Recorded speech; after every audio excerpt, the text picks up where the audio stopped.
கரம் என்னில் விலகாதிருக்கும்.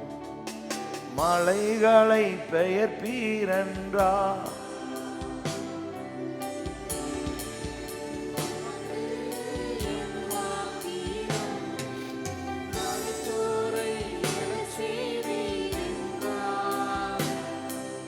நோய்கள் உமக்கு எம்மாத்திரம்.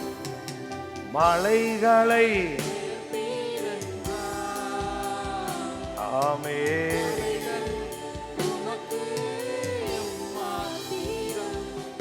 ஆமென். நீங்கள் நன்றாக இருப்பீர்கள். ஆமென். யோவான் எழுதின சுவிசேஷம் 15ஆம் அதிகாரத்தை திருப்பிக் கொள்ளுங்கள். 15ஆம் அதிகாரம் 1-2 வசனங்களை வாசிக்கலாம். நான் மெய்யான திராட்சை செடி, நான் மெய்யான திராட்சை செடி, என் பிதா திராட்சை தோட்டக்காரர், என் பிதா திராட்சை தோட்டக்காரர். என்னில் கனி கொடாதிருக்கிற கொடி எதுவோ, என்னில் கனி கொடாதிருக்கிற கொடி எதுவோ அதை அவர் அறுத்து போடுகிறார். அதை அறுத்து போடுகிறார். கனி கொடுக்கிற கொடி எதுவோ அது அதிக கனிகளை கொடுக்கும்படி அதை சுத்தம் பண்ணுகிறார். நான் உங்களுக்கு சொன்ன உபதேசத்தினாலே நீங்கள் இப்பொழுதே சுத்தமா இருக்கிறீர்கள். இந்த இடத்துல வரும் பொழுது ஆண்டவர் ஒரு ஓமானத்தை சொல்லுகிறார். எப்படி அப்படின்னா, ஆண்டவர் சொல்றார், நானே மெய்யான திராட்சை செடி அப்படிங்கிறார்.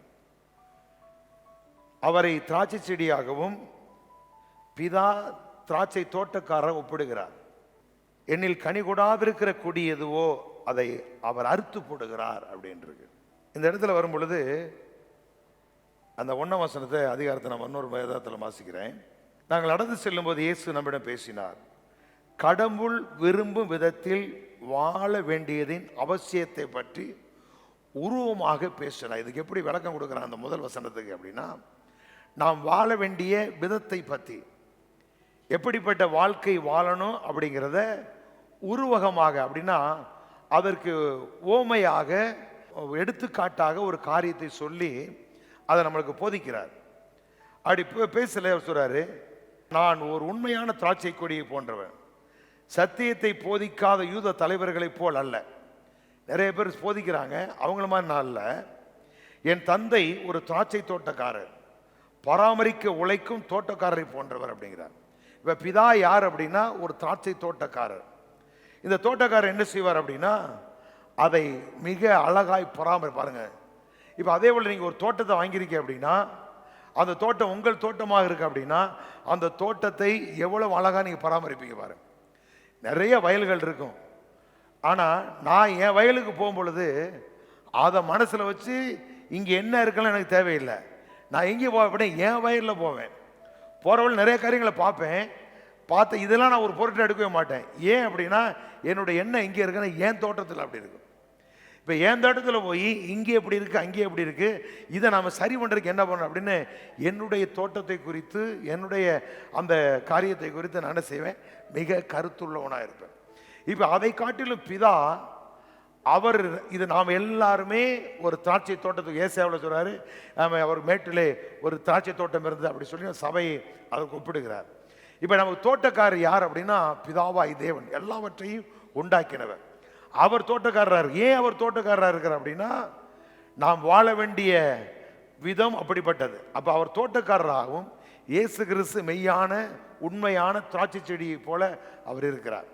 அப்படி சொல்லிட்டு என்னில் கனி கொடாது இருக்கிற கொடி எதுவோ அதை அறுத்து போடுகிறார் அப்படிங்கிறது சொல்றாங்க.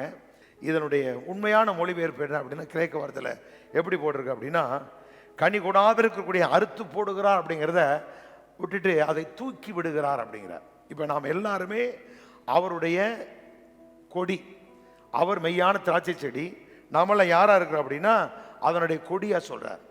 இப்போ என்னில் கனி கொடாது இருக்க கொடி எது அப்படின்னா, எது கனி கொடுக்காது அப்படின்னா, எந்த கொடி அது படராமல் உயராமல் தரையோடு இருக்கோ அந்த கொடி என்ன செய்யாது, கனி கொடுக்காது. ஏன்? அதே மாதிரி விசுவாசிகள் ரெண்டு ரகம் இருக்கும், ஒன்று படரும் ஒன்று படராது. அது தரையோடு ஒட்டி இருக்கும். கனி கொடாது இருக்கும், ஒன்று கனி கொடுக்கும். அப்போ இந்த கனி கொடாது இருக்கிற கொடி அப்படிங்கிறதுனால இந்த தோட்டக்காரர் நல்ல தோட்டக்காரர், உண்மையான தோட்டக்காரர் இந்த தோட்டத்துக்கு ஒரு மிகப்பெரிய விளைக்கரையும் கொடுத்து வாங்கியிருக்கிறாரு. அவர் என்ன செய்ய மாட்டார், அதை வெட்டி விட மாட்டார். நான் பைபிள் எப்படி போட்டிருக்கு, ஆங்கிலத்தில் போய் பார்த்தாலும் அப்படித்தான் இருக்கு. ஆனால் அதன் மூல உயர்ப்பில் எப்படி சொல்றாங்க அப்படின்னா, அதை தூக்கி விடுகிறார் அப்படிங்கிறாங்க. இப்போ அது என்ன செய்யுது, தரையில் படருது. இப்போ அது என்ன அப்படின்னா, நிறைய நேரத்தில் நாம் யாரு அப்படிங்கிற இந்த தன்மை தெரியாமல் உலகம் என்ன சொல்லுது அதை கேட்போம். அப்படின்னா நம்மளும் மனுஷன் தானே, நாமளும் இந்த பூமியில் தானே வாழ்கிறோம், எல்லாருக்கும் வர்றதை நமக்கு வரும், வீட்டுக்கு வீடு வாசப்படி இப்படி நிறைய ஓமானங்களை கேட்டிருப்போம் நம்ம. இதை கேட்டுட்டு பாருங்களேன், இப்போ பிசாசை பார்த்து ஆண்டவர் சபிக்கிறார். என்ன சொல்கிறாரு, நீ இந்த மாதிரி பண்ணதுனால நீ என்ன செய்வ, நீ உன் வயிற்றால் நீ என்ன செய்வ, ஊறுவ, நீ மண்ணை தின்பாய் அப்படின்னு சொல்கிறார். அப்போ பிசாசனுடைய வேலை என்ன அப்படின்னா, நம்மளை பூமியை சார்ந்தே காண்கிற இந்த உலகத்தை சார்ந்தே நம்மளை கொண்டு போயிடுவான். இது மிகப்பெரிய வஞ்சகம். பிசாசனுடைய வேலை என்ன, அவனுடைய வேலை என்ன அப்படின்னா மண்ணை தின்னுக்குதான் அவனுடைய வேலை. இப்போ நம்மளை என்ன செய்வான், நீ இந்த பூமியிலே வாழணும், இந்த பூமியிலுடைய காரியங்களை சார்ந்தே இருக்கணும் அப்படின்னா நீ பிரச்சனையோடு கூட, நெருக்கத்தோடு கூட, வேதனையோடு கூட, கஷ்டத்தோடு கூட நீ இப்படி வாழ்ந்துக்கிட்டே இருக்கணும். அப்போ என்ன செய்வான், வார்த்தைகளை தப்பு தப்பா இயேசு ஒரு வித்தியாசமாக பார்க்குற மாதிரி, அவர் நம்மளை நேசிக்காத மாதிரி, அவர் நம்மளை கைவிட்டது மாதிரி, நம்ம இப்படி தான் கஷ்டப்பட்டு தான் கிடக்கணும், காலம்பரம் கஷ்டப்படணுமா பாருங்க. சர்வசாதாரணமாக நிறைய விசுவாசி என்ன செய்வாங்க அப்படின்னா, உலகத்தோட நல்லா இருக்கான் அப்படின்பாங்க. அப்போ என்ன அர்த்தம் அப்படின்னா, இன்னும் அவர் என்ன செய்யலை, தேவனுடைய காரியங்களை அறியவில்லை. அப்போ அவங்க என்ன பண்ணுறாங்க, உலக மனுஷனை பார்க்க மாதிரி பார்க்குறாங்க.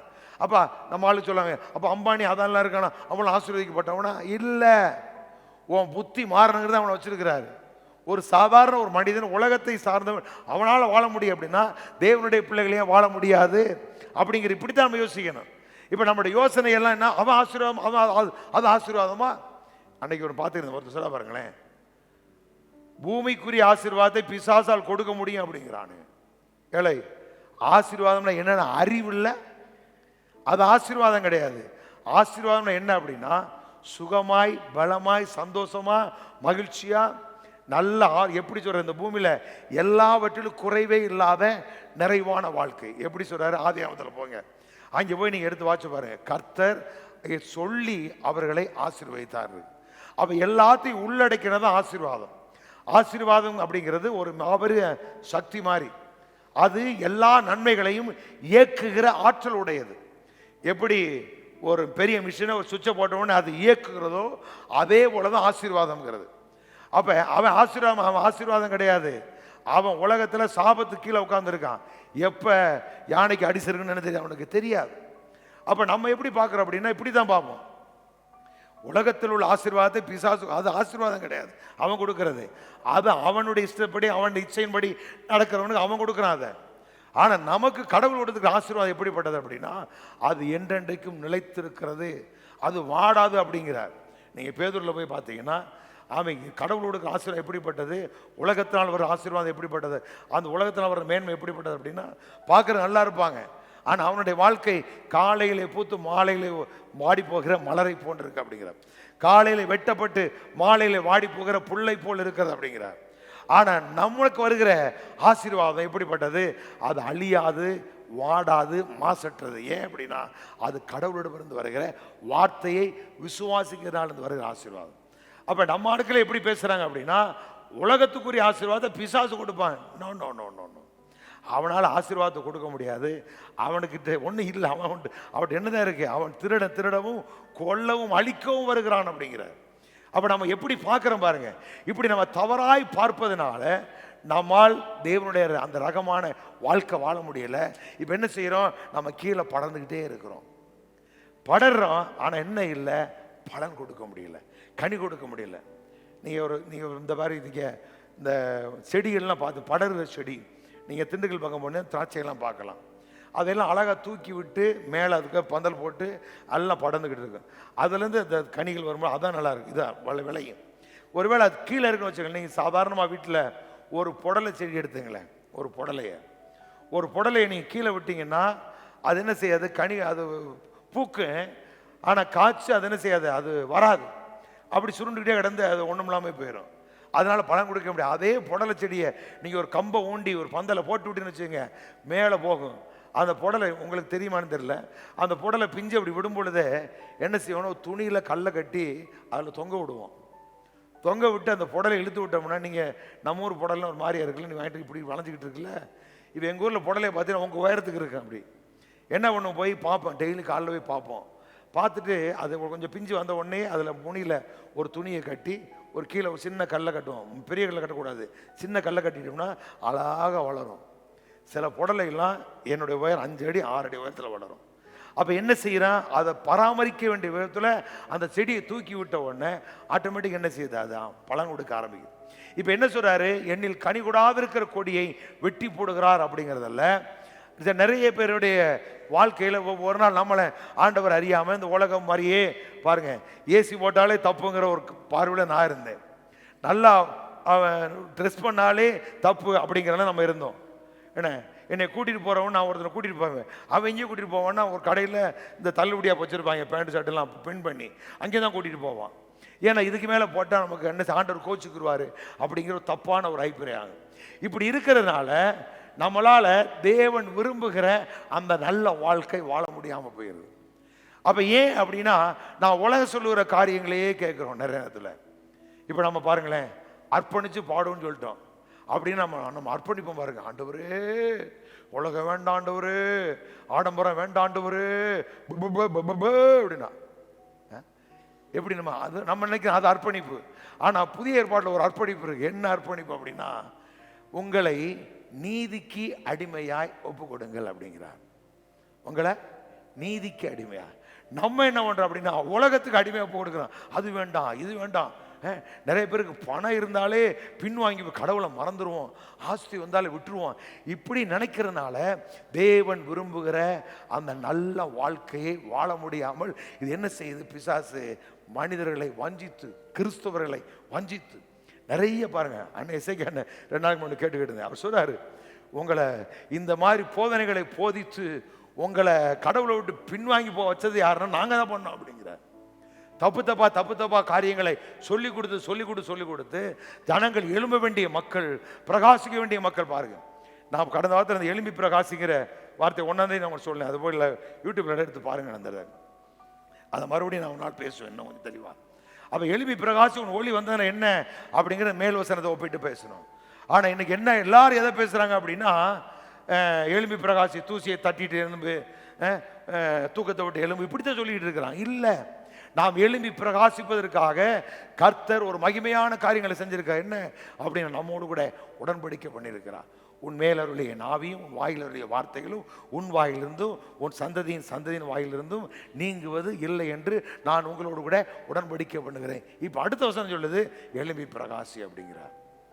அப்போ நம்ம என்ன கேட்டுட்டோம், எழும்பி பிரகாசிக்கிறோம் அப்படின்னா எல்லாத்தையும் விடு, அதை விடு, இதை விடு, அதை விடு இப்படி கேட்டுட்டே இருக்கிறனால நம்மளால் என்ன செய்ய முடியல, தேவன் விரும்புகிற அந்த நல்ல வாழ்க்கை வாழ முடியல. அப்போ இது அதனால் என்ன ஆகுது அப்படின்னா, இது இந்த உலகம் சொல்றதையே கேட்டு பிசாசு ஜனங்களை சாமி வசனத்தையே பேசி சத்தியமாதி அப்படி நம்மளை கேட்க வச்சு அதை நம்புறதுனுடைய விளைவு என்ன அப்படின்னா, இந்த கீழே படருகிற அந்த மண்ணோடு மண்ணாக ஒட்டிக்கிட்டு உலக மனுஷ மாதிரி யோசிச்சுக்கிட்டு அவனை மாதிரியே நம்ம டென்ஷன் ஆகிட்டு பாருங்க, யாரை தொட்டாலும் எரிச்சல், கோபம், என்ன சொல்றது, எப்போ பார்த்தாலும் ஒரே பிரச்சனையாகவே இருக்கு. இப்படி பேசிக்கிட்டே இருப்பாங்க. ஏன் அப்படின்னா, இது யாரா இருக்கிறாங்க, இந்த கொடி தரையில் படரக்கூடியாரு. இப்போ இந்த நல்ல தோட்டக்காரர் என்ன செய்வாராம், இப்போ பாருங்க, இது என் தோட்டத்தில் ஒன்று தரையில் படருது அப்படின்னா நான் எப்படி வெட்டி போடுவேன், நான் யோசிச்சு பாருங்க. நீங்கள் வெட்டி போடுவீங்களா? இப்போ உங்கள் வீட்டில் ஒரு செடியை வைக்கிறீங்க, ஒரு செடியை வைக்கிறீங்க, அந்த கொடி அது வந்து படருகிற தன்மையோடன்னு வச்சுக்கோங்க. நீங்கள் எங்கேயா 10 நாள் கழிச்சு போயிட்டு வந்துட்டீங்க, உங்கள் வீட்டுக்காரமாக தெரியாது, வந்த உடனே என்ன செய்றீங்க, நல்லா படர்ந்துருக்கு, ஒன்றத்தையும் காணும், உடனே பிடிக்கி போட்டுக்கலாம் நீங்கள். அப்போ என்ன செய்கிறீங்க, அதை ஒரு கம்பை ஊண்டி ஒரு பந்தலை போட்டு அப்படியே தூக்கி ஒரு சின்ன நூலை வச்சு லைட்டாக கட்டி விட்டு அப்படி விட்டின்னு வச்சுங்க, அதில் ஒன்று வரும் பாருங்க, ஒரு இந்த கம்பி சுருளாக வரும், அந்த சுருளை லேசாக எடுத்து விட்டு மேலே மாட்டி விட்டினாலே அவ்வளோதான், அதை அப்படியே பிடிச்சிருவாங்க. அப்போ நம்மளே என்ன செய்ய மாட்டோம், கொடி படர்ந்துருக்கு, ஆனால் என்ன செய்ய மாட்டோம், அதை பிடுங்கி போட மாட்டோம். உடனே என்ன செய்வோம், அது கனி கொடுப்பதற்கான வேலையை நம்ம செய்வோம். அப்போ எண்ணில் கனி கொடாது இருக்கிற கொடி எதுவோ அதை அவர் என்ன செய்கிறாரா, தூக்கி விடுகிறார். டேய் ஒரு காலத்தில் 2017 வரைக்கும் நம்மளும் அப்படி தான் புத்தி இல்லாமல் தான் இருந்தோம். ஆனால் கடவுள் என்ன செய்றாரு, இதெல்லடா இதாண்டா அப்படின்னு சொல்லி என்ன செய்கிறாரு, நம்மளை தூக்கி விட்டார். அதுக்கப்புறம் தான் ஓஹோ அப்படிங்கிறத நம்ம பார்க்க ஆரம்பிச்சோம். இப்போ சொல்ற எண்ணில் கனி விடாத கொடி எதுவோ அதை அவர் வெட்டி போடுகிறார். வெட்டி போடுகிற தோட்டக்காரர் அல்ல, அதை தூக்கி விடுகிற தோட்டக்காரர். அதனால தான் அவர் பொறுமையாக உட்காந்துக்கிட்டே இருக்கிறாரு. நாம் தான் கேட்கறது கிடையாது. இன்னும் ஆசீர்வாதமாக பேசுகிறாங்க. ஆசீர்வாதம் பேசுகிறேன், வேறு என்னத்தை பேச சொல்கிறீங்க? உங்களை தூக்கி விடுறதுக்கு அதான் பாருங்களேன். ஒருத்தர் வியாதியாக இருக்கிறான், எத்தனை நாளைக்கு இப்படி வியாதியாக இருப்பேன் வந்து உங்கள் வீட்டுக்கு அவர் மிதி மிதிச்சார் வச்சுங்க, தாங்குமா? வந்து அம்மா தைரியமா இரு, வைத்திய சொல்லியிருக்காரு, இன்னும் 3 நாள் நடந்துருவேன், நீ வாயிற இந்த இடுப்பில் குத்துதுங்க, அப்படியா இந்தா அப்படின்னு பிடிச்சி விடும், விட்டுடும். வந்து உனக்கு வேலையில் ஒரு 8 விட்டான்னு வச்சுங்க, எப்படி இருக்கேன்? அப்போ உங்களுக்கு ஒரு நீதி, இவருக்கு ஒரு நீதியா? உங்களுக்கு மட்டும் மண்டை வெடிக்கும் பொழுது தைரியமா இருங்க சிஸ்டர், தைரியமா இருங்க பிரதர் சொல்றதுக்கு ஆள் வேணும். ஆனால் நம்ம புத்தியை பாருங்க, இதெல்லாம் பிசாசோட பெரிய தந்திரம். என்ன ஆசீர்வாதம் என்ன உங்களுக்கு தெரியுதா உங்களுக்கு? அப்ப கடவுள் நம்ம எதுக்கு தான் வச்சிருக்கிறாரு? இதுக்கு தான் வச்சிருக்கிறாரு. இதை நீங்க யாரு, இதைத்தான் நம்ம பேசுறோம். ஆபிரகாம்கிட்ட பாருங்க, ஆபிரகாம்கிட்ட ஏய் வா உன்னை அப்படி கூப்பிட்டுட்டு நான் உன்னை ஆசீர்வதிப்பேன், ஒழுங்கா இல்லை அவனை கொன்றுவேன் அப்படின்னு சொன்னாரு. அவனை கூப்பிடுறாரு, வர்றான், அப்படி போயிட்டு அம்பாட்டில் போயிட்டு சும்மா விட்டுற வேண்டியதானே. சொல்றாரு, ஆபிரகாமே நீங்க இரு, இந்த தேசம் முழுவதும் நான் செய்ய உனக்கு தருவேன் அப்படிங்கிறான் சொல்றாரு. சொன்னவன் அவன் எஸ், அங்கே ஒரு பலிபீடம் கட்டி கர்த்தரை தொழுது கொண்டான். அப்புறம் அடுத்து போறாரு. அடுத்து போன உடனே அங்கே 13ஆம் அதிகாரத்தில் ஒரு பிரச்சனை வருது. பிரச்சனை வந்து மனைவியோட பிள்ளையோட அந்த அம்மாவை கூட்டிகிட்டு போயிடுறான். மறுபடியும் என்ன செய்ய எல்லாத்தையும் கொண்டு விட்டுறான். விட்ட உடனே வசனம் சொல்லுது, ஆபிரகாம் பொன்னும் வெள்ளியும் உடைய சீமானாக இருந்தான் அப்படிங்குது. அப்புறம் அடிச்சுடுறாரு, ஏப்பா எனக்கு பிள்ளை இல்லை, இங்கே வா, மண்ணை என்ன லோத்து பிரிஞ்சு போயிட்டான். இப்போ அவர் கேட்குறாரு, உன்னை என்ன இந்த மொத்தம் மண் என்ன முடியுமா, அளக்க முடியுமானால இவ்வளோ அவன் சந்ததி இருக்கும் அப்படிங்கிறார். அடுத்து 15ஆம் அதிகாரத்தில் வரும்பொழுது எனக்கு பிள்ளை இல்லை அப்படிங்கிறான். அப்போ சொல்கிறாரு, உன் வானத்தை நட்சத்திரம் என்ன முடியுமா? எப்படி பேசுகிறா பாருங்க. நான் தான் அவனை சொல்லிட்டேன்ல, போய் போட்டேன்னா உண்மையாடுறான் அப்படின்னு சொன்னார். யோசிச்சு பாருங்க, நம்ம புத்தியை பாருங்களேன். அப்போ எதை கேட்கணும் அப்படின்னா கர்த்தரும் பாருங்க, அவர் கொடுத்த ஒரு மனுஷனுக்கு சொல்லுது அவ்வளோதான். ஆனால் நமக்கு ஆதியாமத்திலிருந்து மல்கியா வரைக்கும் இருக்கு. இங்கே மத்தையிலிருந்து யூதா வரைக்கும் இருக்கு நம்மளை பற்றி. அவங்க ஆபிரகாம் கொஞ்சம் தான் பேசினாரு. நம்ம எபிரேயர்ல சொல்றாரு, பங்கு பங்காக வகை வகையாக பிதாக்களுக்கு திருவுளம் பட்டியல தேவன் அப்படிங்கிறார். அப்ப ஒவ்வொரு பரிசுத்தவான் மூலமாக நமக்கு நல்ல வாழ்வை சொல்லி வச்சிருக்கிறாரு. அப்ப காலம்புறா பேசிக்கிட்டே இருக்கலாம். இதை பேச பேசதான் உங்க புத்தி தெளியும். புத்தி தெளியும் போது என்ன செய்றீங்க, நீங்க ஒரு கொடியை போல படர ஆரம்பிச்சிருவீங்க. எஸ் அப்படின்னு அந்த வெளிச்சம் வரும். அதுக்காக ஜெபம் பண்ணணும். ஆண்டவரே, நான் ஒரு வசனத்தை அடிக்கடி சொல்லுவேன், என்ன, என் விளக்கை ஏற்றுகிறவர் இருளை வெளிச்சமாக்குறவர் கர்த்தரின் விளக்காக இருக்கிறார். அப்பெல்லாம் எனக்கு ஒண்ணுமே புரியல. இப்பதான் தெரியுது நாம எவ்வளவு பெரிய இருளுக்குள்ள கிடந்திருக்கோம் அப்படின்னு. அப்ப நம்முடைய வாழ்க்கையில இந்த தோட்டக்காரர் என்ன செய்வார் அப்படின்னா, கனி கொடாது நம்ம எல்லாருமே அவருக்குள்ளதான் இருக்கிறோம். எல்லா விசுவாசிகளும் என்றைக்கு நம்ம இயேசுவை ஏற்றுக்கொண்டோமோ எல்லாரும் அவருக்குள்ளதான் இருக்கிறோம். ஆனா அவருக்குள்ள இருக்கிற நாம கனி கொடாது இருக்கிற எந்த கொடி கனி கூடாது அப்படின்னா, படருகிற கொடி, கீழே படர்ற கொடி கனி கொடுக்காது. அப்ப என்ன செய்யறார் தோட்டக்காரரு? அவர் உண்மையான தோட்டக்காரர், நம்மளை நேசிக்கிற தோட்டக்காரர், எல்லாரையும் நேசிக்கிறார். அவர் என்ன செய்யறார், வந்து அதை கனி கொடுக்கும்படி தூக்கி விடுகிறார் அப்படிங்கிறத சொல்றாரு. அப்படி சொல்லிட்டு அடுத்து சொல்றாரு, என்னில் நிலைத்திருங்கள், கனி கொடுக்கிற கொடி எதுவோ அது அதிக கனிகளை கொடுக்கும்படி அதை சுத்தம் பண்ணுகிறார் அப்படிங்கிற. இப்ப சில நேரங்கள்ல கனி கொடுக்க, ஆனால் அதில் அதிகமான பலன் வரும்படி சில தேவையில்லாத கிளைகள் இருக்கும். சில கிளைகள் வந்து ஒரு பூச்சி ஏதோ உண்டாகி ஒரு மாதிரி இருக்கு, அதை விட்டீங்கன்னு வச்சுங்க அடுத்ததில் பரவும். அப்போ என்ன செய்கிறாங்க தோட்டக்காரரு, அதுக்கு அதிக கனி கொடுக்கும்படி, அது நல்லா இருக்கும்படி அதை என்ன லைட்டாக கட் பண்ணி செய்கிறாங்க. அப்போ நாம் இந்த சத்தியத்தை அறிந்து நம்மளோட வாழ்க்கையில் அதிகமான கனி கொடுக்கும்படி நம்மளை என்ன செய்கிறாரா, சுத்தம் பண்ணுகிறார். அந்த நேரத்தில் சில நேரத்தில் நம்முடைய வாழ்க்கையில் ஒன்றும் நடக்காத மாதிரி இருக்கும். ஏதோ ஒரு பகுதியில் வலி எடுக்கிற மாதிரி இருக்கு, வேதனை, வாழ்க்கையில் சில பிரச்சனைகள், அது யார் மூலமாக ஏதாவது வரலாம். எதுக்கு இதெல்லாம் நடக்குது அப்படின்னா, நாம் அவருக்குள்ளே இருக்கிறோம். அவருக்குள்ளே இருக்கிற அவருடைய நீதியை நாம் தேடுறோம்.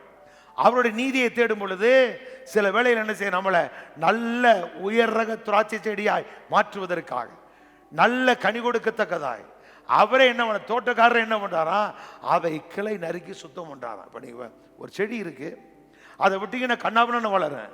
ஆனால் அதே நேரத்தில் அந்த செடியை கரெக்டாக ட்ரிம் பண்ணி விட்டீங்கன்னு வச்சுங்க, அது அழகாக இருக்கும் பார்க்கறதுக்கு. அப்போ நம்முடைய வாழ்க்கை அப்படி வர்றதுக்காக அவர் என்ன செய்கிறாரா, நம்மளை கிளை நறுக்கி சுத்தம் பண்ணி எதற்காக, மிகுந்த கனி கொடுக்கும்படி. அப்படி சொல்லிட்டு அடுத்த வசனம் சொல்றாரு, இந்த என் உபதேசத்தை அடுத்த 3 வசனத்தை வாசிங்க. நான் உங்களுக்கு சொன்ன உபதேசத்தினாலே நீங்கள் இப்பொழுதே இருக்கிறீர்கள், பரிசுத்தமாய் இருக்கிறீர்கள் அப்படிங்கிற. இப்ப இந்த சத்தியத்தை கேட்கிறவர்கள், கடவுள் யார், பிதா யார், கிறிஸ்து யார், நான் யார் அப்படிங்கிற புரிந்து கொள்ளுகிறவர்கள் சொல்றாங்க, இந்த உபதேசத்தினாலே நீங்கள் இப்பொழுதே பரிசுத்தமாக இருக்கிறீர்கள் அப்படிங்கிறார். இப்போ நிறைய பேருக்கு சந்தேகம் என்னன்னா, நம்ம பரிசுத்தமாக இருக்கிறோமா, உண்மையாக இருக்கிறோம் அப்படி நிறைய பேர் சந்தேகம். ஆனால் யார் ஒருவர் இந்த சத்தியத்தை சரியாக புரிஞ்சுக்கிறாங்களோ, பிதாவை குறித்து, இயேசுவை குறித்து, என்னை குறித்து தப்பாக புரியுறதல்ல. இவர் என்ன சொல்றாரு, அவர் தோட்டக்காரர். எப்படிப்பட்ட தோட்டக்காரர் இவர்? யாரு? மெய்யான திராட்சை செடி. இவர் எப்படிப்பட்ட திராட்சை செடி? இவர் எப்படிப்பட்டவர் பாருங்க. இவர் யாரு அப்படிங்கிற நம்மளுக்கு தெரியும். அப்ப இவர் நிச்சயம் பலன் தான் கொடுப்பாரு. இப்ப நம்மெல்லாம் யாரு? அவரோடு கூட இருக்கிற கொடி அப்படிங்கிறார். இப்ப இந்த சத்தியத்தை கேட்கறதுனால நீ இப்பொழுதே சுத்தமா இருக்கிறீர்கள் அப்படிங்கிறார். சரி, இப்ப இதுல ஒரு வார்த்தை 2ஆம் வசனத்துல, எண்ணில் கனி கொடுக்கிற கொடி எதுவோ அப்படின்றது, கனி கொடாத கொடி எதுவோ. இப்ப நம்ம உடனே என்ன பண்ணிடுறோம் அப்படின்னா, ஆவியின் கனி 9 அப்படின்ட்டு அங்கே போயிடுவோம். இல்லை இல்லை இல்லை, இந்த கனி கொடுக்கிறது அப்படிங்கிறது ஆங்கில வேதாகமத்தில் எப்படி போடுறதுக்கு, பலன் கொடுப்பீர்கள் அப்படிங்கிறார். எப்படி கனி அப்படின்னா நம்ம புத்தி எங்கே போங்க அப்படின்னா, உடனே கலாத்தியர், நீங்கள் கிறிஸ்து நிலைத்திருந்து கனி கொடுக்கணும், கனி கொடுக்க நம்ம பிரசங்கம் போகிறோம், அப்படி போயிட்டே இருக்கும். அதுக்குடைய சரியான அர்த்தம் என்ன அப்படின்னா, கனிங்கிற இடத்துல பலன் அப்படின்னு. அப்போ பிதா திராட்சை தோட்டக்காரர், கிறிஸ்து மெய்யான திராட்சை செடி, நாம் எல்லாம் அவரோடு கூட இணைந்திருக்க கொடி. இப்போ நம்ம அதிக பலனை கொடுக்கத்தக்கதாக, நம்முடைய வாழ்க்கையில் எல்லா விதத்திலும் நாம் மேன்மை அடையத்தக்கதாக, வர வர வர விருத்தி அடைத்த. எப்படி சொல்றா பாருங்க, கர்த்தர் தாவீதோடு கூட இருந்தபடினால் அவன் வர வர விருத்தி அடைந்தான். ஆபிரகாமோடு கூட கர்த்தர் இருக்கிறார் என்று அபிமெலை கண்டு அவனோடு கூட வந்து உடன்படிக்கை பண்றான். எப்படி பார்க்கிறான்? யோசேப்போடு கூட கர்த்தர் இருக்கிறாங்கிறத அவன் போத்திபார் பார்க்கிறான், பார்வோன் பார்க்கிறான். டேய், ஒன்னே போல வேற யாரா இருக்கிறா, நீ பொருத்தமோ அப்படியே நாட்டை காப்பாற்றுவதற்கு. அப்போ ஒரு மனிதனோடு கூட இதான் சாட்சி. என்னங்க சாட்சி அப்படின்னா, ஒரு மனிதனோடு கூட கர்த்தர் இருப்பாரானால் அவர் மெய் தோட்டக்காரர்னா அவர் கொடி அப்படிங்கிற இந்த விசுவாசம், இந்த நம்பிக்கை, இந்த காரியங்களை ஒருவர் சரியாய் புரிந்து கொள்வானால் அந்த மனிதனுடைய வாழ்க்கையில வர வர பலன் கொடுக்கிறவனாக, குடும்பம் செழிப்பான குடும்பமாக, ஆரோக்கியமான வாழ்வு, மகிழ்ச்சியான வாழ்வு, இந்த உலகத்தில் உண்டாகிற எந்த காரியத்துக்கும். ஏன் நாம யாரு? நம்முடைய ஒரு தோட்டக்காரர் ஒருத்தர் இருக்கிறார். அவருடைய தோட்டத்தில் நாட்டப்பட்டிருக்கிற கொடி யாரு? செடி யாருன்னா இயேசு. அவரோடு இணைந்திருக்கிற கொடி.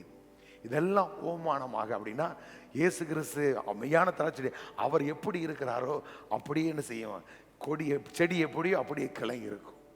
அப்போ அவர் எப்படிப்பட்ட வாழ்க்கை வாழ்றாரு, அதே போல நாம் இருப்போம். அதனால சொல்றாரு, குமாரனா இயேசு கிறிஸ்துவோடு கூட ஐக்கியமா இருக்க அழைத்த தேவன் 1 கொரிந்தியர் 1:9 சொல்லப்பட்டிருக்கு. இன்னொரு மொழியாக்க சொல்லுது, அவருடைய குமாரனா இயேசு கிறிஸ்துவோடு கூட வாழ்வை பகிர்ந்து கொடுக்க அழைத்த தேவன் உண்மை உள்ளவர். அப்ப எப்படிப்பட்ட வாழ்க்கைக்கு கடவுள் அழைச்சிருக்கார் அப்படின்னா, அவர் தோட்டக்காரர் அப்படின்னா, இவர் மெய்யான திராட்சை செடினா இந்த திராட்சை செடியை போலவே, அவருடைய குமாரனா இயேசு கிறிஸ்துவை போலவே, அவரை போன்று அவர் இந்த பூமியில வாழும் பொழுது எப்படிப்பட்ட வாழ்க்கை வாழ்ந்தாரோ, யாரும் எதை குறித்தும் அவர் பயப்படாம, கலங்காம, எவருக்கும் அடிபணியாமல், எல்லாரையும் நேசித்து, எல்லாரையும் அரவணைத்து, எல்லாருக்கும் பணிவிடைக்காரனா, தாழ்மையா, இதெல்லாம் அவருடைய வாழ்க்கை பாருங்க. அந்த மாதிரி வாழ்க்கை கிறிஸ்துவில் நம்ம வாழணும் அப்படிங்கிறது தான் நம்மளை கத்த இந்த இடத்துல கொண்டு வச்சிருக்கிறார். அப்ப கனி அப்படின்னு உடனே நீங்க உடனே ஆவின் கனின்னு போய் அதில் போய் போட்டு உட்காந்து கூட நிறைய நேற்று நைட்டில் உட்காந்து இது அப்படியே ஒரு யூடியூப்ல தட்டி பார்த்தா எல்லாம் அப்படியே ஓடி வருது. எல்லாம் இந்த வசனம் சொல்லிட்டு உடனே ஆவின் கனி 9 கனி கொடுக்கணும். ஒரு நாள் நீ கொடுக்க முடியாது. அப்போ என்னைக்கு நீ கொடுப்பீங்க? அவர் தோட்டக்காரர், இவர் மெய்யான திராட்சை செடி, நான் யார்? அந்த மெய்யான திராட்சையோடு கூட இணைந்திருக்கிற கொடி அப்படிங்கிற இந்த விசுவாசம், இந்த வெளிப்பாடு, இந்த புரிந்து கொள்ளுதல் வரும் பொழுது நான் யாரா இருக்கேன் அப்படின்னா, மிகுந்த கனி அப்படிங்கிற இடத்துல மிகுந்த பலன் கொடுக்கத்தக்கதா. அப்படி சொல்லிட்டு தான் சொல்றாரு. 4ஆம் வசனத்தை வாசிங்க. இப்ப என்னில் நிலைத்திருங்கள், என்னில் நிலைத்திருங்கள், நானும் உங்களில் நிலைத்திருப்பேன். நான் உங்களில் நிலைத்திருப்பேன். கொடியானது திராட்சை செடியில் நிலைத்திராவிட்டால் அது தானாய் கனி கொடுக்க மாட்டாதது போல நீங்களும் என்னை நிலைத்திராவிட்டால் கனி கொடுக்க மாட்டீர்கள். இப்போ ஒரு காரியம் சொல்றாரு, என்னில் நிலைத்திருங்கள், நான் உங்களில் நிலைத்திருப்பேன் அப்படிங்கிறார். கொடியானது திராட்சை செடியில் நிலைத்துராவிட்டால் தானாய் பலன் கொடுக்காது. இப்ப இதெல்லாம் ஒரு ஓமானமா சொல்றாரு. எண்ணில் நிலைத்திருங்கள் அப்படிங்கிற இந்த வார்த்தையை நாம் எப்படி கேட்டிருப்போம், எப்படி புரிஞ்சிருப்போம் அப்படின்னா, நாம கிறிஸ்துவ நிலைத்திருக்கணும். என்ன கஷ்டம் வந்தாலும், எவ்வளவு பாடுகள் வந்தாலும், எவ்வளவு பிரச்சனைகள் வந்தாலும் நிலைத்திருக்கணுங்கிற இந்த ஒரு வார்த்தையை நாம் நிறைய நேரத்தில் தப்பாவே புரிஞ்சிருப்போம். நீங்களும் கேட்டிருப்பீங்க, நிலைத்திருக்காளா, நீ வார்த்தையில் நிலைத்திருக்கலைன்னா உன்னை வெட்டிடுவாரு, உன்னை குத்திடுவாரு, உன் குடலை உருவிடுவாரு. நான் போய் இந்த நிலைத்திருங்கன்னு வார்த்தையை தூக்கி தட்டி பார்த்தேன். தட்டி பார்த்தா பிலிப்பியர் 4ஆம் அதிகாரம் 1ஆம் வசனத்தை வாசிங்க.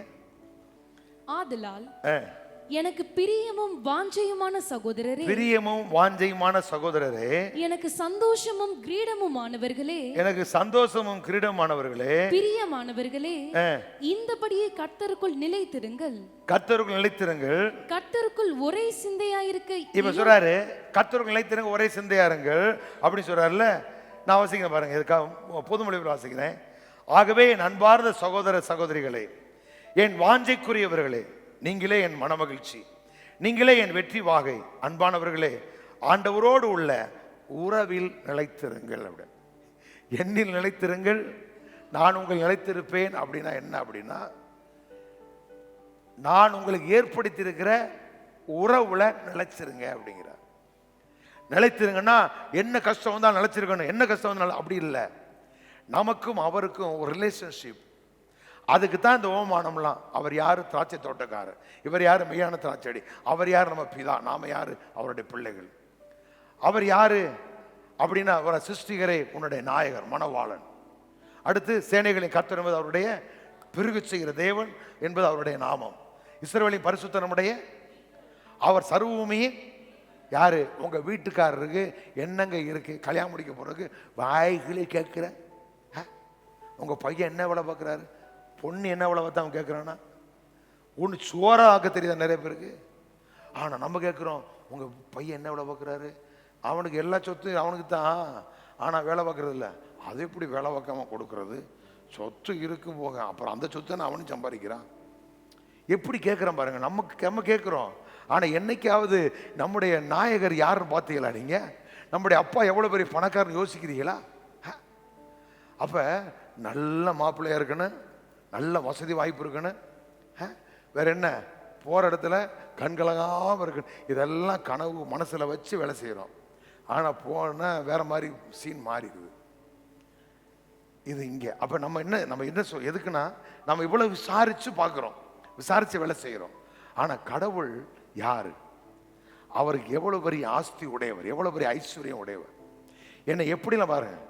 இப்போ நீங்கள் கல்யாணம் முடிக்கல ஒரு கார் கேட்குறோம், என்னுடைய ஆஸ்தி எல்லாம் உன்னை யார் சுதந்திரவாளியாக வைக்கிறேன்னு அப்படி தானே கேட்குறோம்.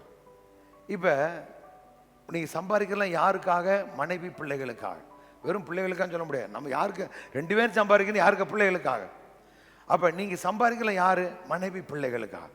சரி, இப்போ இவர் யாரு? நம்முடைய பிதா. அதை அமைச்சரான் இளையகுமாரன், என் தகப்பன் வீட்டில் வேலைக்காரருக்கு பூர்த்தியான சாப்பாடு இருக்குல்ல அப்படிங்கிறான். அப்ப தகப்பன் எப்படிப்பட்டவர், எப்படி இருதயம் உடையவர். அப்ப என்ன சொல்ல வர? என்ன நிலைத்திருங்கள்னா என்ன அப்படின்னா, என்னுடைய உறவில் நிலைத்திருங்கள் அப்படிங்கிறார். இப்ப நம்ம அவரை நீங்க தேவனா எஜமானவே பார்த்தீங்கன்னா சிக்கலாகிடுவோம். நம்ம அப்படித்தான் பார்க்குறோம். அவர் என்னமோ ஒருவரும் சேரக்கூடாத ஒளியில் வாசம் பண்றன்னு சொல்லிவிட்டு நம்ம அவர் தூரமாகவே பார்த்துக்கிட்டு இருக்கிறோம். பழைய ஏற்பாட்டில் எப்படி அவங்க இருந்தாங்களோ, அதனால இங்கே சொல்ற நிருபத்தில் சொல்ல முடியாது, நாம் திரும்பவும் பயப்படுகிற அடிமைத்தனத்தின் ஆவியை பெறாமல் அப்படிங்கிறார். அப்பா பிதாவை என்று கூப்பிடப்படுகிற புத்திர சுவிகாரத்தின் ஆவியை பெற்றிருக்கிறோம்.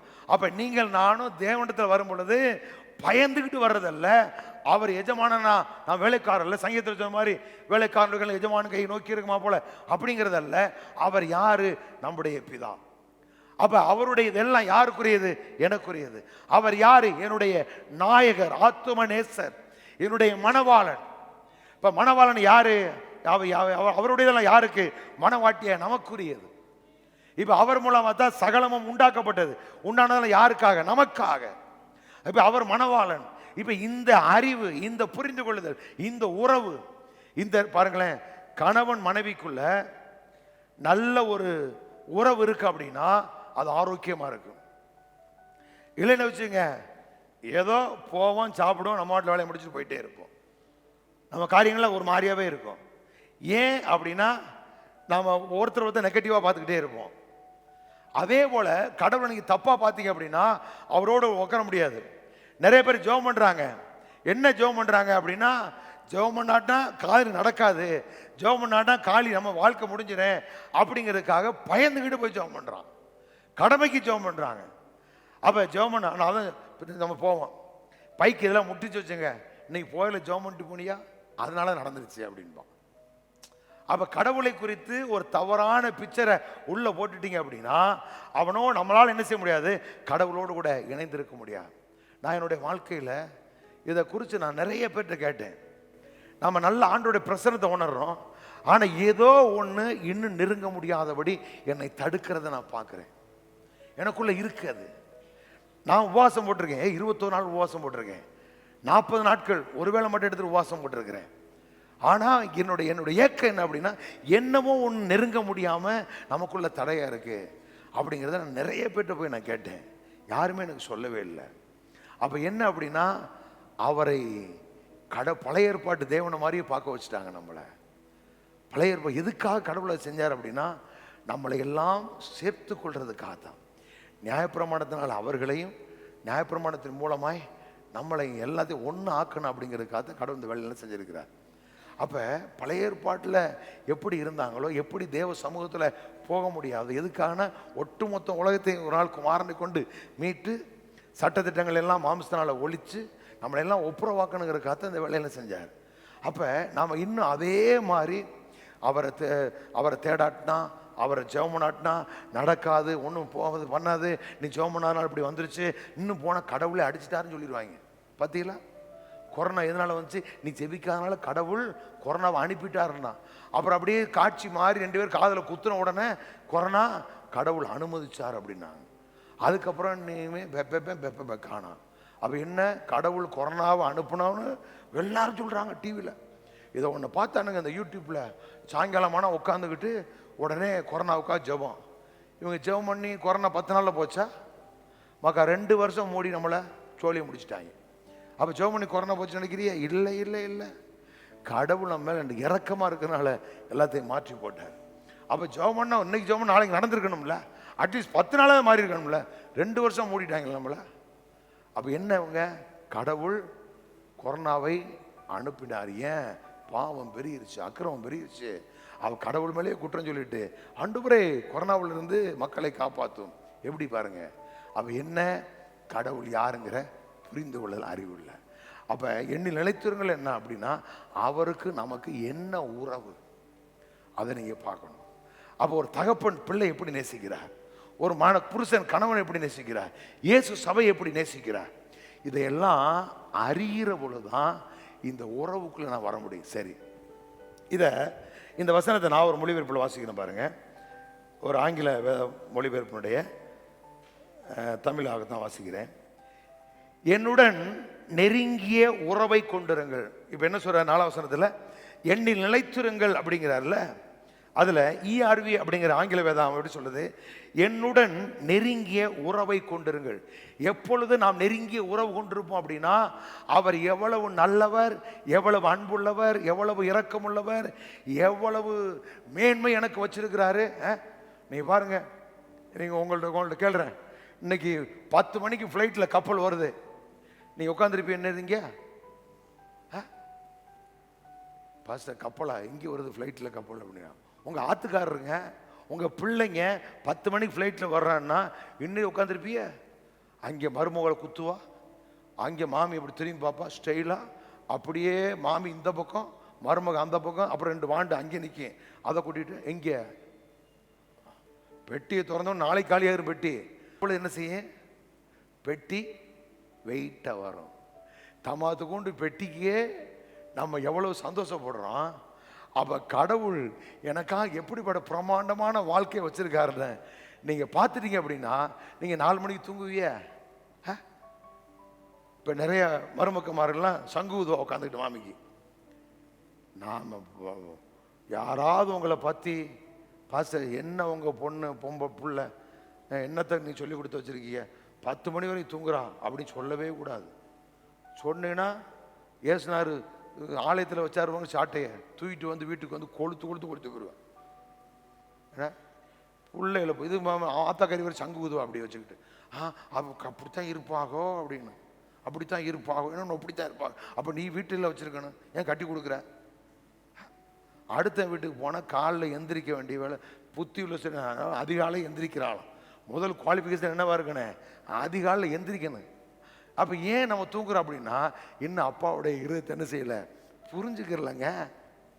அவர் எவ்வளோ பெரிய மகத்தான வாழ்க்கை வச்சுக்க தெரியலைங்க நமக்கு. அதனால தாங்க நம்ம நிர்விசாரமாக தூங்குறோம். இப்போ என்னால் தூங்க முடியலை. என்னுடைய ஆசையெல்லாம் என்ன, நான் கேட்டு வரைக்கும் என் கண்ணு பார்க்குது. அங்கிட்டு குழந்தை பார்க்குறேன், பின்னாடி பார்க்குறேன். அப்போ இதையெல்லாம் அடையணும். நம்ம அங்கே வருவாங்க வாண்டுக இதுகளுக்கெல்லாம் ஜாம்னு கல்யாணம் முடிக்க நான் நினைக்கிறேன். நீ நினைக்கிற அக்கா மக இருக்கா, எதை 10 பவுனை போடுவா, அப்படியே பிடிச்சி கொடுத்து தள்ளி விட்டான்னு பார்க்குறீங்க. சொட்டையில் போட்டு போகிறேன். நான் என்ன நினைக்கிறேன், என் பிள்ளைய கல்யாணம் இங்கே நடக்கணும், எல்லா பேரும் பிரம்மாண்டம் பறக்கணும். இந்த பெருசுகள்லாம் என்ன செய்யணும், பேர பிள்ளைகளை கூட்டியாந்து வச்சுக்கிட்டு விளையாட விட்டுட்டு ஜோம் பண்ணிக்கிட்டு இருக்கேன்னு அப்படி நான் யோசிக்கிறேன். உங்களுக்கு சாயங்காலம் ஆனால் சுக்குமல்லி காப்பி நல்லா போட்டு கொடுத்து எனர்ஜியாக கொடுக்கணும்னு பார்க்குறேன். நீ சீனியை போட்டு கொடுத்து கொண்டுறக்கூடாது எல்லாத்தையும். நான் இப்படி யோசிக்கிறேன் பாருங்க. இப்போ எனக்கு என்னன்னா இந்த பிள்ளைங்கெல்லாம் நல்லா வரணும். ஒவ்வொருத்தரையும் பார்க்கும் பொழுது சின்ன வயசுல ஏங்க ஒரு யூத குழந்தை எடுத்து பாருங்க, ஒரு யூத பிள்ளை எவ்வளோ சந்தோஷமா இருக்கான். நம்ம பிள்ளை சந்தோஷமா இருக்கா, உங்களை கண்டாலே பயப்படுறான். அப்படி போய் விடிஞ்சிருச்சு ஸ்கூலுக்கு போகணும்னா. இந்த எவனா ஸ்கூலுக்கு சந்தோஷமா போறீங்களாடா சொல்லுங்க, நான் அன்னைக்கு போயிட்டு போறேன். உங்க பிள்ளைய ஸ்கூலுக்கு போய் சந்தோஷமா போறானா? ஏன் அதே நேரத்தில் வெளிநாடுகள் அப்படி இல்லை, வேற மாதிரி இருக்கு. இந்த இருக்கிற இலங்கையிலங்க லயன்ஸ் அண்ட் ரோச்சு காலனி அங்கே தான் படிக்கணும். லயன்ஸ் அண்ட் ரோச்சு காலனி பிள்ளைங்க சத்தியானவர்கள் வந்துடக்கூடாது. ஒரு குறிப்பிட்ட கிலோமீட்டருக்குள்ள தான் அந்த பிள்ளைங்க டிராவல் பண்ணணும், படிக்கணும். ஏன் அந்த பிள்ளைங்க பஸ்ஸில் பைக்கில் ரொம்ப தூரம் போனாங்கன்னா டயர்ட் ஆகிடுவாங்க, படிக்க மாட்டான்னு இந்த கவர்மெண்ட்டுக்கு தெரியுது. ஆனால் நீங்கள் பிள்ளை எங்கே கொண்டு விடுறீங்க, குட்டிங் சப்போர்டு, அதுக்கப்புறம் சர்வைட் கான்வாண்டு. இவன் லைன் சவுண்டில் தூக்கி பஸ்ஸு நம்ம ரோட்டில் டடக்கு புடக்குன்னு ஆடி அவனுக்கு இடுப்பு போய் நாளைக்கு கல்யாணம் முடிக்கல இவன் இடுப்பில் கை வச்சுட்டு உட்காந்துருவான் போல. என்ன நிலைமை பாருங்கள். நம்ம ரோட்டில் நம்ம பிள்ளை இவ்வளோ தூரம் பஸ்ஸில் போகணுமா? எனக்கு என்ன யோசிக்கிறீங்களா? என் பக்கத்தில் லசால் ஸ்கூலில் தெரியல, நம்ம சாமியார் சிஸ்டர் காட்டணுமா நீங்கள் பெரிய ஸ்கூலில் நீ கண்டுபிடிச்சிட்டியா? கேட்டால் சிபி வாஷா இங்கே படித்து முடிச்சோன்னு நேரம் கப்பலில் தான் போகிறான். எங்கடா அவனை காணா? இந்த சார் என்ன ஸ்கூலில் நம்ம அதுக்கு சென்ட் சேவியர்ஸ்லாம் படித்தாங்க. ஆஃப்டர் போட்டு வந்தால் இன்றைக்கி அவனுக்கு நான் தான் பேர் வச்சேன், இப்போ அவன் பிள்ளைக்கு நான் பேர் வைக்க போகிறேன். சார் இந்த சென்ட் சேவியர்ஸ்லாம் படித்தாங்க, கெட்டாக போயிட்டானுங்க. இங்கே பஸ்ஸில் ஏறி இந்த பிள்ளையெல்லாம் பாவம் அப்படியே அழுங்கி குள்ளுங்கி பாய் அவன் இப்போயும் என்னை மாதிரி இருக்கிறான். பிள்ளைகள்லாம் போய் பாருங்கள் சண்டே கிளாஸில் எவனாவது இப்படி இருக்கானா? இப்படி இருக்கான். பஸ்ஸுலேயே சுற்றி கடைசி 7 மணிக்கு ஏறுற புள்ள 9 மணிக்கு ஸ்கூலுக்கு போகிறான். என்றைக்கா யோசிச்சு பார்த்தீங்களா? உங்களை கொண்டு நீ மார்க்கெட்டுக்கு போயிட்டு வரலே அம்மாவுக்கு கலடுகள்லாம் மார்க்கெட்டு போயிட்டு டயர்டாக இருக்குது டயர்ட். இவர் நான் வெயிலில் வர்றேன், உனக்கு டயர்டு இருக்குது, உங்களுக்கு டயர்டு இருக்குது, உன் பிள்ளைக்கு டயர்டாக என்னைக்கு யோசிச்சிருக்கீங்களா? நான் யோசிக்கிறேன். ஏன்னா எனக்கு எல்லாம் பிள்ளைங்க. அப்போ பிதா நம்மளை குறித்து எப்படி யோசிப்பார் பாருங்க. இப்போ அவர் நம்மளை நேசிக்கிற விதங்கள் என்ன, அதனுடைய வெளிப்பாடு என்ன, அவர் நேசிக்கிறனால எனக்கு எவ்வளோ பெரிய மேன்மையை ஐஸ்வர்யத்தை வச்சிருக்கிறார். இதையெல்லாம் நீங்கள் பார்த்துட்டீங்க அப்படின்னா அதான் சொல்கிறாரு, இதை பார்க்குறவன் தான் அந்த உறவுல நிலைக்க முடியும். அவர் யாரா? நல்ல தோட்டக்காரரு. இவர் யாரு? வெய்யான திராட்சை செடி. இவர் யாரு? என்னுடைய ஆத்துமநேசர். இவர் யாரு? என்னுடைய பிதா, என்னுடைய அப்பா. நான் 1000 தான் தப்புனாலும் அவரை விட்டு தூரமுனாலும் என்னை விடாத தகப்பன். அவர் எனக்கு எப்படிப்பட்ட மேன்மை வச்சிருக்காரு. இதையெல்லாம் நீங்க பார்க்க பார்க்க பார்க்க சொல்றாரு, என்னோடு கூட எண்ணில் நிலைத்திருங்கள். கேட்டுறாது நம்மள்கிட்ட வச்சு கொத்திடுவான். நீ கிறிஸ்துவ நினைச்சிருக்கா மண்டையில முடி போயிடும், அப்படி இப்படி காலை விட்டுவார், கையை விட்டுவார், ஒடிப்பார், சாபம் அப்படின்னே சொல்லுவாங்க. நிலைத்திருக்கிற என்ன வீட்டில் படித்த பட்டாதாரியை எடுத்து போய் ஆங்கிலம் எடுத்து வாட்சி பாருங்க. ரசோர டீ போட்டு ஆங்கிலம் சொல்லுது, என்னுடைய உறவுகளை நிலைத்திருங்க. கத்தோலிக்க மொழி எடுத்து பாருங்க, அது அப்படியே இருக்கு. அப்போ நம்முடைய வாழ்க்கையில் நிலைத்திருங்கலாம் என்ன அப்படின்னா, கடவுள் எனக்கு யார் யார் எப்படி இருக்கிறார், நான் யாரு அப்படி பாருங்க. கணவன் மனைவிக்கு இல்லை, என் கணவர் என்னை எப்படி நேசிக்கிறார், என் மனைவி என்னை எப்படி வச்சிருக்கார், இந்த காரியத்தை சரியாக நம்ம புரிஞ்சுக்கிட்டோம் அப்படின்னா நமக்குள்ள இருக்க அந்த உறவு இருக்க இருக்க வளரும், பெருக ஆரம்பிக்கும். இப்போ எல்லாம் ஆரம்பத்தில் பார்த்தேன் பாவம், ஐயோ அப்பா, சில ஆட்கள் சொல்ல முடியாது. கல்யாணம் முடிச்ச புதுசில் சர்ச்சை விட்டு தானே போற, அதுக்குள்ளே இப்படி போட்டுக்கிற ஆளம். பெரிய எலிசபெத் மகாராணி நினைப்பு அம்பிட்டு பேரு என்ன வருத்தலாம் வந்தானுங்க. பார்த்தேன் நம்மளுக்கு சூட எடுத்துருவானுங்க. எப்படி நம்மளாம் அப்படி போக முடியலையா அப்படிங்கிற மாதிரி ஒரு அப்படிலாம் பார்த்தேன். என்னடா என்ன ரொம்ப ஓவராக சொல்லுவாங்க, ரொம்ப கூவுறான அப்படின்னு அந்த மாதிரி பார்த்தா 2 பேரும். கொஞ்ச நாள் கழிச்சு, ஏப்பா வீட்டுக்கு போகலையா, வீட்டுக்கு போன சண்டை வந்துருதுங்க ஐயா அப்படின்னா. பாப்பா அந்த சந்தில் வரும் பொழுது அது வந்துட்டு வெளியில் நின்றுக்கிட்டு பேசிக்கிட்டே இருப்பாங்க. நான் சமயம் அதையும் பார்த்துருக்கேன். சர்ச்சு முடிச்ச உடனே இப்படி எட்டி கிட்டி பார்த்தோன்னு வச்சுங்களேன், வெளியில் நின்றுக்கிட்டு சரி அடுத்த விட தான் பேசிக்கிட்டு இருக்கேன், அவனை தள்ளி நின்றான்னு உடனே உரைச்சிட்டே நிற்பா. அப்படி அங்கிட்டு பேசிக்கிட்டு தானே இருக்கிறான், அன்னைக்கு தள்ளி நில்ல இவனு வைக்க. நான் நினச்சேன் ரொம்ப பாசமாக இருக்கிறாங்க போல, பரவாயில்ல நம்மளாம் அப்படி இருக்க முடியல. ஏன்னா நம்ம கையை எங்கம்மா பைக்கில் எம்மா கையை போடாத அப்படின்னு. ஏன்னா நம்மளுக்கு சும்மாவே ஏதாவது சொல்லுவாங்க, இவர் இப்போ பொண்டாட்டி வச்சு கை போட்டுட்டு போகிறாரு அப்படின்னா, என் பொண்டாட்டி அந்த கையை போட்டா அப்படி சொல்கிற கூட எனக்கு தைரியம் இல்லை, அப்படி செய்யாத அப்படின்ட்டுருவேன். இப்போ நான் ரொம்ப உரைச்சிக்கிட்டு இருந்தான். ஒரு மாதம் போச்சு, 2 மாதம் போச்சு. அதுக்கப்புறம் அவங்க அப்பா மஞ்சள் பை தூக்கிட்டு வந்தான், எனக்கு வந்துச்சு கோபம். ஏல இவனா ஒரு அப்ப வந்த உடனே சொல்றான். 1 மாசம் கழிச்சு முதல்ல அவங்க 2 பேரும் வரல, அவங்க அப்பன் தான் வந்தான். யாரு பொண்ணுடைய அப்பன் வந்து மஞ்சள் பையை தூக்கி போட்டுட்டு, வேண்டாம் நான் அப்பவே சொன்னேன் இவன் கேட்கல. ஏயா என்ன நடந்துச்சு? 2 பேரும் நெகமும் சதையுமா, கிளையும் மரமா, என்னையா சொல்றது வேற? ஏதாவது லவ் லெட்டர் எழுதிருக்கீங்களா? என்ன ஆத்தாடி அப்படி இருந்தாங்க. வந்து முதல்ல அவங்க அப்பன் தான் வந்து பார்த்து வச்சான்ட்ட, அப்புறம் தான் கூப்பிட்டு என்ன சொல்றாங்க ஒரு மாதிரி அவங்க மாமனார் வந்து நிற்கிறாரு, என்ன விஷயம் அப்படி வந்த உடனே பிரிச்சு விட்டுருங்கிறான். கடைசி அவன் விருப்பப்படி ஆயிடுச்சு போ அப்படின்னு முடிஞ்சு வச்சா. வந்த உடனே ஐயா இந்த மாதிரி மரமே இப்படி மகளை 2 தட்டு தட்டிட்டாருன்னு சொன்னா பரவாயில்ல, வந்து பைய தூக்கி போட்டுட்டு மஞ்சள் பைய போட்டுட்டு என்கிட்ட நிலையா நிற்கிறான், பிரிச்சு விடுங்க அப்படின்னு.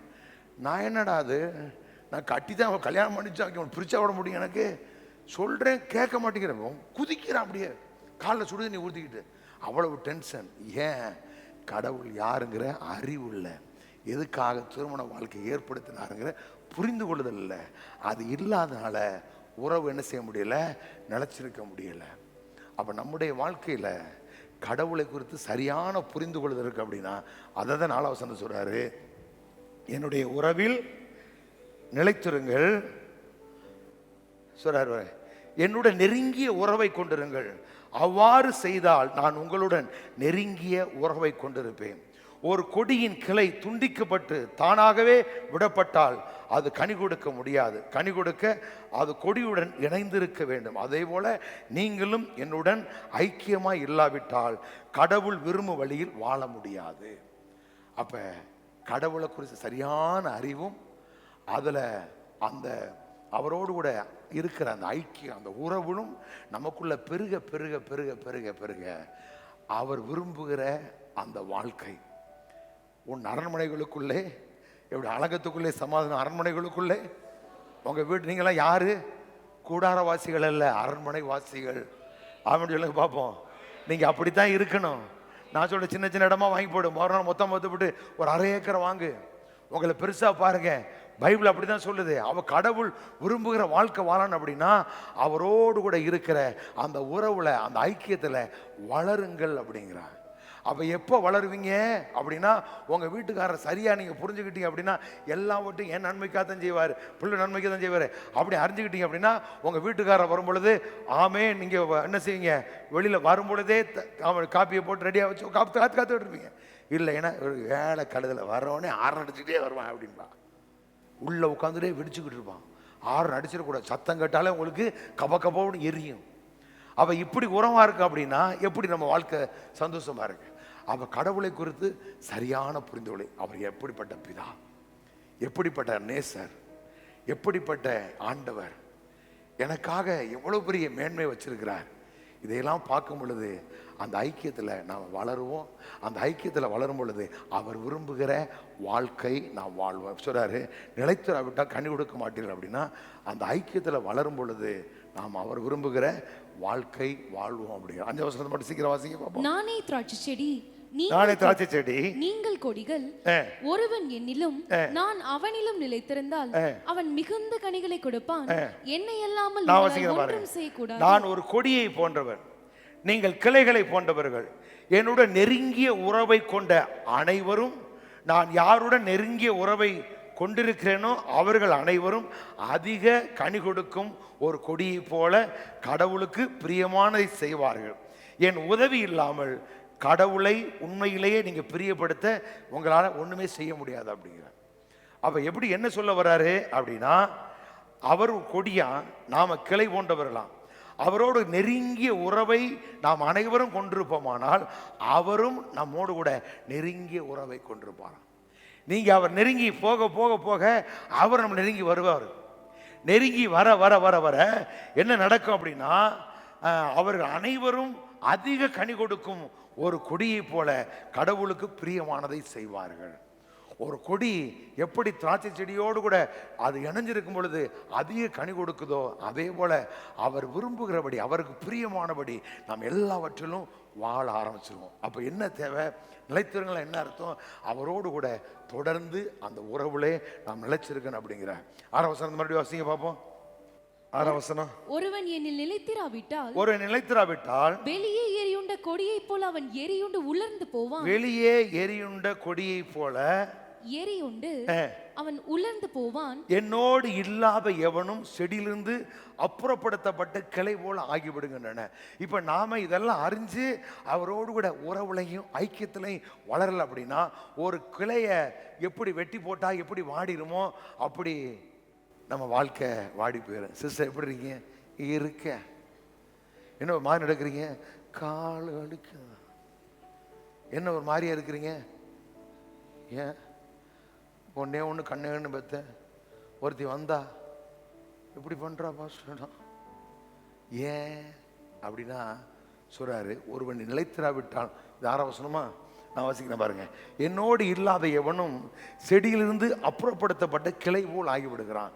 ஒரு செடியில் உள்ள கொடியை வெட்டி விட்டா எப்படி இருக்குமோ அதே போல உறவு இல்லாத வாழ்க்கை ஒரு துவண்ட வாழ்க்கையாக, ஒரு காய்ந்து போன ஒரு வாழ்க்கையாக, வறட்சி. என்ன சொல்றது, அந்த ஒரு மனுஷனோட வாழ்க்கையில இல்லை நிலம் வந்துட்டா என்னென்ன உள்ள இருக்கு பாரு. ஒன்று நடக்கலை அப்படின்னா ஒரு மாதிரி விரக்தி, ஒரு விதமான அவிச, சஞ்சலம், தவிப்பு, இப்படி உள்ள வச்சிருப்பான், வெளியே தெரியாது, அப்படியே வாழ்ந்துகிட்டு இருப்பான். அந்த மாதிரி ஒரு நம்ம அந்த ஐக்கியத்தில் வளரல, கடவுளை சரியாக புரிஞ்சுக்கிட்டு அவரோடு கொடுக்க நேரத்தை செலவிட்டு வார்த்தையை வாசித்து தியானித்து ஜெபம் பண்ணி அவரோடு கூட இருக்கும் பொழுது அவர் நம்ம கூட நெருங்கி உறவு வச்சுக்கிறாராம். இதில் இருப்போம் அப்படின்னா நான் ஒரு நாள் உலர்ந்து போகவே மாட்டேன். சார் எப்படி இருக்கீங்க? நல்லா இருக்கேன் பாஸ்டர் அப்படின்னா. உங்கள் வீட்டுக்காரர் எப்படி இருக்காரு? அவருக்கு என்ன மகாராஜன் ஜம்முன்னு இருக்கிறானா. நீங்கள் இப்போ உங்கள் வீட்டுக்காரர் எப்படி சொல்றியா? எப்படி சொல்றீங்க? யோசிச்சு பாருங்க. அப்போ இதெல்லாம் எப்போ அப்படின்னா அவரோடு கூட இருக்கிற ஐக்கியத்தில் வளரும் பொழுது நம்ம குடும்பமே ஒரு குட்டி பரலவம் ஆகிடும். ஆனால் அந்த உறவு இல்லைன்னு வச்சுங்க, சரியாக அவரை புரிந்து கொள்ளலை அப்படின்னா, அவரை நீங்கள் சாமியை பார்த்த மாதிரி பார்த்துக்கிட்டு இருந்தீங்க அப்படின்னா நீங்கள் யாராக இருப்பீங்க? வெட்டி போட்டக்கூடிய. இன்றைக்கி நிறைய கிறிஸ்தவம் அப்படி தான் இருக்கிறாங்க, ஊழியக்காரங்க அப்படி தான் இருக்கிறான். எல்லாரும் காஞ்சி போன மாதிரி தான் இருக்கு. என்ன ஃபஸ்ட்டாக இத்தனை மாத்திரை போடுறீங்க? ஆமாம், ப்ரெஷரு, சுகரு, அப்புறம் இன்னும் 2 வயிற்றில் செரிமானம் இல்லை. போகிற இடத்துல பூரா அள்ளி மேய்ஞ்சிக்கிட்டு இருந்தால் செரிமானம் வராதான் செய்யாது. அப்போ இப்படி போடா இதில் என்ன அப்படின்னா, அந்த கடவுளோடு கூட இருக்க அந்த உறவுல இல்லாதனால வரும் விளைவு. அவரை தப்பாக புரிஞ்சுக்கிட்டு அவரோடு கூட நம்மளை ஏமாத்திக்கிட்டே உட்காந்துருக்கிறோம் நிறைய பேர். நிறைய கிறிஸ்தவர்கள் நாமளே சில பகுதியில் நினைச்சிருக்கோம், இன்னும் அறியலை. அப்போ நம்மளே என்ன அறியாமல் வாழ்ந்துக்கிட்டு இருக்கிறோம். இன்னைக்கு நிறைய பேர் நான் கிறிஸ்துவோடு கூட இருக்கேன்னு சொல்லிக்கிட்டே அவர் இல்லாமல் வாழ்ந்துக்கிட்டு இருக்கிறாங்க. அவரோடு இருக்க உறவு என்னமோ ஒரு வேப்பங்கா மாதிரி இருக்கு. ஜெபிக்கணுங்கிற கடமை. நீங்கள் உங்கள் பிள்ளைகிட்ட போய் ஜெபம் பண்ண சொல்லி பாருங்க, அவன் ஜெபம் பண்ணுறானா? ஜெபம் பண்ணு சாப்பாடு அப்படி மிரட்டினா தான் போவான். அதுவும் போயிட்டு வேறு மாதிரி ஜெபம் பண்ணிட்டு ஜெபம் பண்ணிட்டேமான்மா. இல்லைன்னா இப்போ அதுவும் இல்லை. இப்போ ஏன் அப்படின்னா கடவுளுடைய அன்பையும் கிருபையும் இரக்கத்தையும் பார்க்கல. ஆனால் சாலமோனுக்கு தாவி சொல்லலையே, எடை சொல்றா அப்படின்னு. என் கூட 2 பேர் விளையாட வருவாங்க. அவங்க பையன் ஓடுவான், தம்பி ஓடுறான்னு அவன் ஓட மாட்டான். அந்த மாதிரி நம்ம பிள்ளைய ஜோபிடுறா போட மாட்டான். அப்போ எப்போ கடவுள் நல்லவன் பார்க்குறவன் அன்னைக்கு நல்லா வந்துடுவான். அப்போ நம்முடைய வாழ்க்கையில் சொல்கிறாரு, எப்படி சொல்கிறாரு, என்னோடு இல்லாத எவனும் செடியிலிருந்து அப்புறப்படுத்தப்பட்ட கிளை போல் ஆகிவிடுகிறான். அது காய்ந்து போகும் மக்கள் அவற்றை பொறுக்கி நெருப்பிலே போட்டு எரித்து விடுவார்கள்.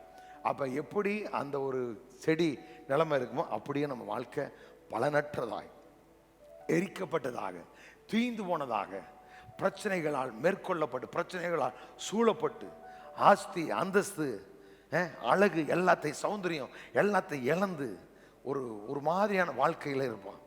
பாருங்க, இன்னைக்கு நிறைய கிறிஸ்துவரோட வாழ்க்கை அப்படித்தான் இருந்துகிட்டு இருக்கு. ஏன்னா அவரோடு கூட இருக்கிற அந்த உறவை சரியா புரிஞ்சுக்கல. அப்படி சொல்றாரு. அடுத்த 7ஆம் வசனம் சொல்றாரு, நீங்கள் என்னில் என் வார்த்தை உங்கள் நிலைத்திருந்தால் நீங்கள் கேட்டுக்கொள்வது எதுவோ. என்ன சொல்ல வர? என்னில் நிரந்தரமாக இருங்கள், என் உபதேசங்களை கடைபிடியுங்கள், நீங்கள் இவற்றை செய்தால் நீங்கள் விரும்புகிற எவற்றையும் என்னிடத்தில் கேட்கலாம் அப்படிங்கிற. என்ன வேணும் உங்களுக்கு? ரோல்ஸ் ராய்ஸ் கார் வேணுமா? ஜாக்குவார் வேணுமா? இல்லை உங்களுக்கு அரண்மனை வேணுமா? கட்ட விடணுமா? கட்டாத வேணுமா? எதையும் அப்படிங்கிறார். நீ எதை வேணாலும் கேள்றா அப்படிங்கிற. எதுக்கு? அவரோடு கூட உறவுல இணைந்து இருக்கிறவர். யார் இணைந்திருப்பா? தகப்பனை குறித்து, ஆத்துமநேசரை குறித்து, நம்ம ஆண்டவரை குறித்து சரியான புரிந்து கொள்ளுதல். என்னை எவ்வளவு மேன்மை நேசிக்கிறாருங்கிற கண்டுபிடிச்சின்னா உறவுல ஐக்கியத்தில் வளருவீங்க. ஐக்கியத்தில் வளரும்னு சொல்றாரு. நீ விரும்புகிற எதையும் கேளு, உனக்கு நான் தருவேன் அப்படிங்கிறார். நம்ம எப்படி போவோம் தெரியுமா? நிலைத்திருந்தால் உங்க ஜெபம் கேட்கப்படும், இல்லை என்றால் கேட்கப்படாது சொல்லி சோழியை முடிச்சுட்டான். நிறைய பேரை கொளுத்தி விட்டான், நிறைய பேர் செத்தான், நிறைய விசுவாசிகள் எல்லாத்தையும் இழந்துட்டு உட்காந்து. நீங்க அப்படி இருக்கக்கூடாது. நம்முடைய ஆண்டவர்கிட்ட எதையும் கேள், நீங்க நல்லாவே இருப்பீங்க. என்ன ஒண்ணு, அவரை சரியா நீங்க புரிஞ்சுக்கிறணும். அதுக்கு தான் நீ ஜெபம் பண்ணணும்.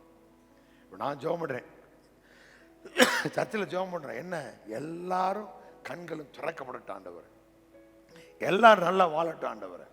அப்ப இதெல்லாம் நீ விரும்புகிற எதை எப்படி சொல்ல பாருங்க, என்னை நிரந்தரமாக இருங்கள், என் உபதேசங்களை கடைபிடிங்கள், நீங்கள் இவற்றை செய்தால் நீங்கள் விரும்புகிற எவற்றையும் என்னுடைய கேட்கலாம், அவைகள் உங்களுக்கு கொடுக்கப்படும். என்னிலும் என் வார்த்தை உங்கள் நிலைத்திருந்தால் அப்படின்னு என்ன அர்த்தம்? அவரோடு கூட உறவுல நீங்க தொடர்ந்து இருக்கும் பொழுது நீங்க விரும்புகிற எதையும் கடவுள் நமக்கான செய்வார், தருவார். ஒரு நாளும் அவர் நம்மளை இறுக பிடிக்கிறவர் அல்ல, நம்மளை அடித்து குதறுகிறவர் அல்ல, நம்மளை பட்சிக்கிறவர் அல்ல, நம்மளை நேசிக்கிற நல்ல தகப்பன் அவர். நம்மளை நமக்காக தம்முடைய ஜீவனை தந்து நம்மளை அவருடைய மனவாட்டியாக, எப்படி சொல்ற, கிறிஸ்து சபையை போஷித்து காப்பாற்றுவது போல, கிறிஸ்து சபையை நேசிப்பது போல. அப்படின்னா நம்மளை எந்த அளவுக்கு நேசித்திருப்பார் அப்படின்னா அவர் ஜீவனை கொடுத்து யோசிச்சு பாருங்க. இதையெல்லாம் அறிந்து ஆண்டவரே உம்மை போல நல்ல தேவன் யார் உண்டு அப்படிங்கிற உறவுல வளரும் பொழுது நீங்க ஆரோக்கியமா, மகிழ்ச்சியா, சந்தோஷமா கேட்கிற எல்லாவற்றையும் தகப்பன் உங்களுக்கு தந்து உங்களை ஆசீர்வதிப்பார். ஆமே. அப்படி எல்லாரும் திருவந்தில ஆயத்தமாகவும் கர்த்தர் நல்லவர். வேகமாக எடுத்து விடுங்கிறாரு.